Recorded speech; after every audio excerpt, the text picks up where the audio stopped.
ওরা ভালো জিন, ওরা কোনো ক্ষতি করে না। এর আগে আমি ওদের জিন রাজ্যে একবার গিয়েছিলাম। আমার দোকানে মিষ্টি ওরা অনেক পছন্দ করে।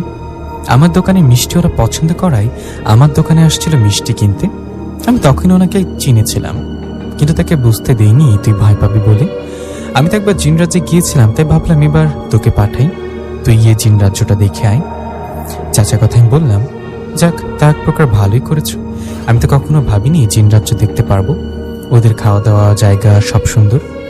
এই বলে জিনের দেয়া 5টা সোনার মোহর বের করে চাচাকে দিয়ে বললাম, এ নাও তোমার মিষ্টির দাম। ওই জিনটা এগুলো দিয়ে তোমাকে দিতে বলেছে। আমার কথায় গফু চাচা কয়েকগুলো নিয়ে বললেন, এর আগেও উনি একবার এরকম সোনার কয়েন আমাকে উপহার দিয়েছিল। নেই, এখান থেকে একটা সোনার কয়েন তুই রাখ। চাচা কথা আমি বললাম, না না আমার লাগবে না, তুমি রাখো। তখন উনি পকেট থেকে একটা সোনার মোহর দিয়ে বললেন, নে রাখ, কাজে লাগবে। শোন, তুই দোকানে একটু পর বস, আমি বাড়িতে যে একটু কাজ আছে, দুপুরে পর আসবো। ওনার কথা আমি রাজি হলে উনি চলে যায় বাড়িতে। উনি বাড়িতে যাওয়ায় আমি দোকানে বসে দোকান করতে থাকি। এভাবে বেশ কিছুক্ষণ চলার পর দুপুরের একটু আগে হঠাৎ করে দোকানে একটা মিষ্টি সুঘ্রাণ ভেসে আসে, আর আমার সামনে আসে সেই রূপাপুরী। রূপাপুরীকে দেখে আমি অবাক হয়ে বলি, আরে আপনি দোকানে? আমার কথায় পরি বললেন, কেন, আমার আসতে মানা বুঝি? আমার দিকে তাকালে নাকি চোখ সরানো যায় না? আমার মাঝে নাকি অনেক মায়া? এখন বুঝি দেখতে ভালো লাগছে না? না না, এমনটা বলিনি। আসলে হঠাৎ করে দোকানে আসছেন তো, তাই চমকে গিয়েছিলাম। আচ্ছা, কালকে আমাকে রেখে চলে গিয়েছিলে কেন? আমার সাথে আমার বাড়িতে যেতেন, আমার বাড়িতে গিয়ে বাড়িটা দেখে না হয়ে চলে যেতেন।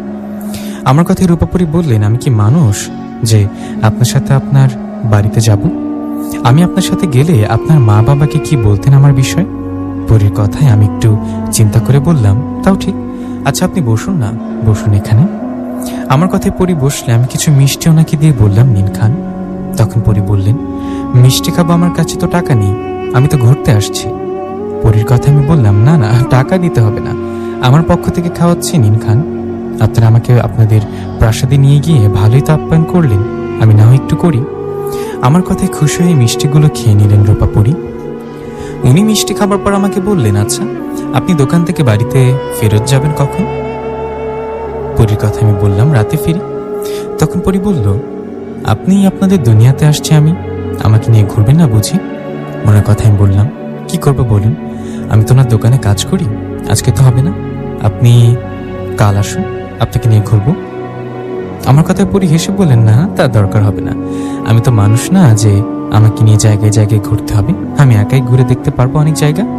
আমি শুধু আপনার কাছে আসলে কথা বলবেন, আর আমার কথা কাউকে বলবেন না, কেমন?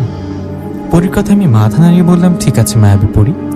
আমার এরকম কথাই রূপাপুরী বললেন, আজকে তাহলে আমি আসি, আবার কালকে দেখা হবে।